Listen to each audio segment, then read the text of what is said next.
আসসালামু আলাইকুম। আশা করি সবাই ভালো আছেন। একটা গুরুত্বপূর্ণ ব্যাপারে আমি সবার দৃষ্টি আকর্ষণ করার চেষ্টা করছি। মূলত এই ভিডিওটা করছি আমাদের প্রবাসী ভাইদের উদ্দেশ্যে। প্রবাসী বলতে আমি স্পেসিফিক্যালি সংযুক্ত আরব আমিরাতের দুবাই শহর কেন্দ্রিক এবং একই সাথে মালদ্বীপের কিছু প্রবাসীদের ব্যাপারে আমি এই ভিডিওটা স্পেসিফিক্যালি করছি। তবে জেনারেলাইজড কিছু কথাও থাকবে, যেটা আসলে যারা শ্রমিক হিসেবে বিভিন্ন দেশ থেকে রেমিটেন্স পাঠায় তাদের সবার জন্যই প্রযোজ্য হবে।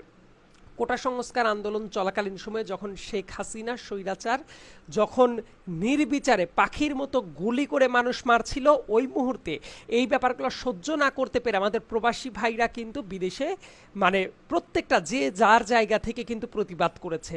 আপনারা জানেন ওয়েস্টার্ন দেশগুলোতে যারা থাকে তাদের খুব একটা প্রবলেম হয় নাই, বাট মধ্যপ্রাচ্যের দেশ যেমন সংযুক্ত আরব আমিরাতে এই জাতীয় সভা সমাবেশ করার ক্ষেত্রে কিন্তু নিষেধাজ্ঞা দেয়া থাকে, যে আগে থেকে পারমিশন না নিয়ে করা যায় না।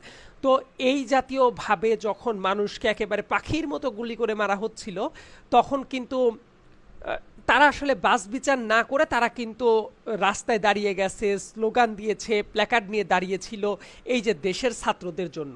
তো ফলস্বরূপ যেটা হয়েছে, তাদের 57 জনকে বিভিন্ন মেয়াদে কারাদণ্ড দেওয়া হয়েছে, কারো কারো যাবজ্জীবন কারাদণ্ড দেওয়া হয়েছে, কারো 10 বছর বা কারো কম। সো এইটা করার কারণে যেটা হচ্ছে, তাদের তো চাকরি বাকরি চলেই গেছে, ইনফ্যাক্ট তারা দেশেও আসতে পারছে না।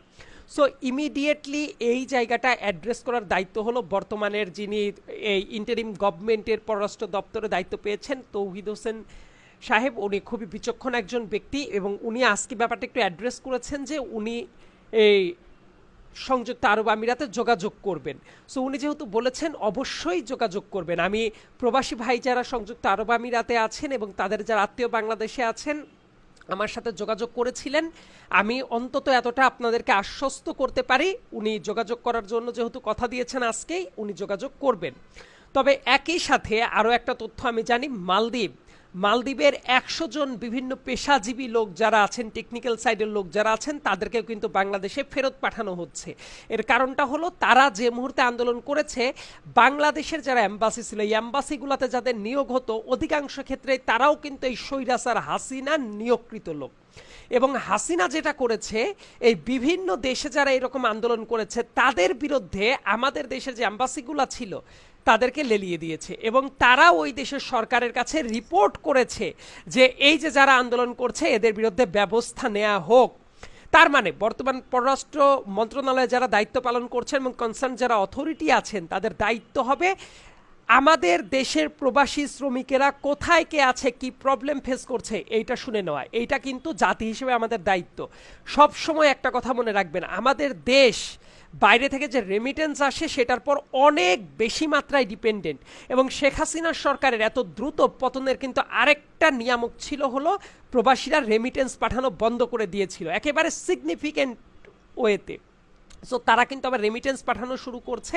এবং তার মানে আমাদের যারা কনসার্ন অথরিটি আছেন এবং যারা সংবাদ মাধ্যম এবং প্রিন্ট মিডিয়া, ইলেকট্রনিক মিডিয়া হিসেবে যারা আছেন, প্লিজ এই ব্যাপারটাকে আপনারা হাইলাইট করুন যে সংযুক্ত আরব আমিরাতের ওই যে যাদের কারাদণ্ড হয়েছে তাদেরকে কিভাবে কাজে ব্যাক করে নেওয়া যায়, এবং মালদ্বীপ থেকে যাদেরকে ব্যাক পাঠানো হচ্ছে ওই শেখ হাসিনা সরকারের ইন্ধনে ওই এম্বাসির মাধ্যমে তাদেরকে কিভাবে রক্ষা করা যায়, এইটা দেখা আপনাদের জন্য দায়িত্ব। শুধু এই কয়েকটা দেশই না, আমি অনুরোধ করব প্রত্যেকটা এম্বাসিতেই এইরকম দালাল চাটুকারদের দিয়ে বোঝাই এবং অনেক চুক্তিভিত্তিক নিয়োগ হয়েছে, এই চুক্তিভিত্তিক নিয়োগগুলা ইমিডিয়েটলি বাতিলের ব্যবস্থা করা উচিত। কারণ এই সব এম্বাসিতে হাসিনার পা চাটা দালালি করার জন্য তাদেরকে নিয়োগ দেওয়া হয় এবং তাদের পক্ষে এখনও তারা কিন্তু ওকালতি করে বেড়াচ্ছে।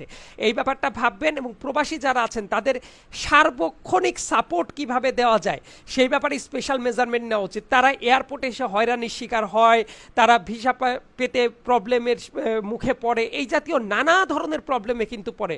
তারা তাদের যে সাপোর্ট পাওয়ার কথা বিদেশে, সেই সাপোর্টটা ঠিকমতো পায় না, এম্বাসি ঠিকমতো হেল্প করে না।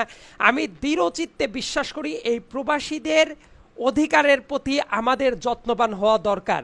তারা দিন রাত পরিশ্রম করে দেশের প্রতি যে কন্ট্রিবিউশন করে তার প্রতি যদি আমরা সম্মান না দেখাতে পারি, এটা হবে চরম অকৃতজ্ঞতার পরিচয় দেওয়া হবে। তাদের জীবনমান উন্নয়নের জন্য ব্যবস্থা করা উচিত, অ্যাম্বাসিগুলার হেল্প করা উচিত এবং যারা যারা অলরেডি ভিকটিম হয়ে গেছে এই আন্দোলনে তাদের সাথে দ্রুততার সাথে যোগাযোগ করে একটা ওয়ে আউট করা উচিত, যাতে তাদের কর্মটা ঠিক থাকে। এবং প্রবাসী ভাইদেরকে আশ্বস্ত করতে চাই সামনের দিনগুলোতে আপনাদের যাতে বিভিন্ন জায়গায় সুযোগ সুবিধা বাড়ানো যায় সেই ব্যাপারে আমাদের জায়গা থেকেও আমরা চেষ্টা করব। আপনারাও আমাদেরকে ইনফর্ম করতে থাকুন, অন্তত পক্ষে আপনাদের অধিকার নিয়ে আমরা সোচ্চার থাকার চেষ্টা করব। ধন্যবাদ সবাইকে, আসসালামু আলাইকুম।